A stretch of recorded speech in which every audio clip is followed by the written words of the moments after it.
Videos देखने के लिए सब्सक्राइब करें जनसत्ता.com, बेल आइकन दबाकर पाएं लेटेस्ट नोटिफिकेशंस।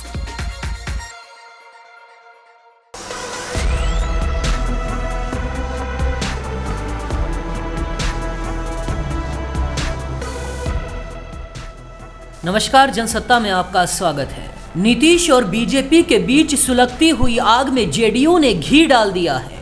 तेजस्वी और उदय नारायण चौधरी ने नीतीश कुमार को महागठबंधन में वापसी का न्योता दिया है, जिसके बाद सवाल उठा है कि क्या बिहार में एक बार फिर सरकार बदलने वाली है? क्या नीतीश फिर से पाला बदल लेंगे? सवाल इसलिए उठे क्योंकि जेडीयू और बीजेपी के बीच खाई दिखाई दे रही है। ऐसा एक नहीं कई कारण हैं जो बताते हैं नीतीश और बीजेपी में सब कुछ सही नहीं है।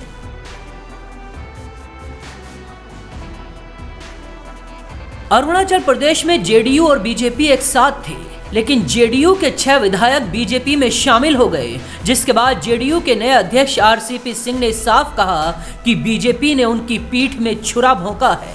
जवाब में बीजेपी ने कहा, जेडीयू से अपने विधायक ही नहीं संभल पा रहे हैं। लव जिहाद पर टकराव।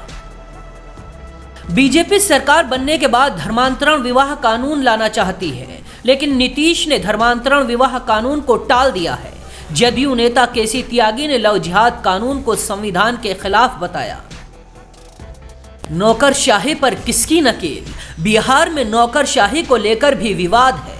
आमिर सुबहानी वर्षों से गृह सचिव के पद पर हैं। आमिर नीतीश के बेहद करीबी हैं। बीजेपी लंबे समय से उन्हें हटाना चाहती है। इसके लिए बीजेपी ने खुले तौर पर आवाज उठाई है। आमिर सुबहानी भी धर्मांतरण कानून के खिलाफ है। चुनाव के बाद एनडीए को बहुमत मिला, डबल इंजन की सरकार बनी, नीतीश 7वीं बार सीएम हो गए। बीजेपी ने सिर्फ सीटों की संख्या के लिहाज से नहीं, बल्कि पद और कद के हिसाब से भी पहले दिन ही बड़े भाई का दर्जा हासिल कर लिया। बीजेपी के 2 डिप्टी सीएम बने। विजय कुमार सिन्हा को विधानसभा अध्यक्ष और अवधेश नारायण को विधान परिषद सभापति बनाकर इन दोनों कुर्सियों पर बीजेपी ने कब्जा जमा लिया और सीएम की कुर्सी पर बैठे नीतीश कुमार चौतरफा घिरा महसूस करने लगे। खुद को पीएम नरेंद्र मोदी का हनुमान कहते हुए चिराग पासवान की एलजेपी ने बिहार में एनडीए प्रत्याशियों के खिलाफ उम्मीदवार उतारे थे, लेकिन लक्ष्य था जदयू और नीतीश कुमार को बर्बाद करना। ये हुआ भी। चिराग की पार्टी भले ही एक सीट जीती, लेकिन उसने जदयू के 7 मंत्रियों समेत 39 प्रत्याशियों को हराने में अहम भूमिका निभाई। नीतीश कुमार बीजेपी से लगातार ये उम्मीद लगाए हुए थे कि बीजेपी एलजेपी को सबक सिखाएगी, लेकिन यहाँ तक नीतीश को निराशा हाथ लगी है। एक तरफ नीतीश और बीजेपी के बीच की खाई गहरा रही है और दूसरी तरफ आरजेडी मौके पर चौका लगाने की फिराक में है। तेजस्वी यादव ने कहा है, बीजेपी और जेडीयू के बीच कभी कोई गठबंधन था ही नहीं, बल्कि ये एक समझौता था। बीजेपी को नीतीश कुमार ने बिहार में फलने फूलने का मौका दिया। अब उनको क्या करना है क्या नहीं, वो खुद ही तय करें।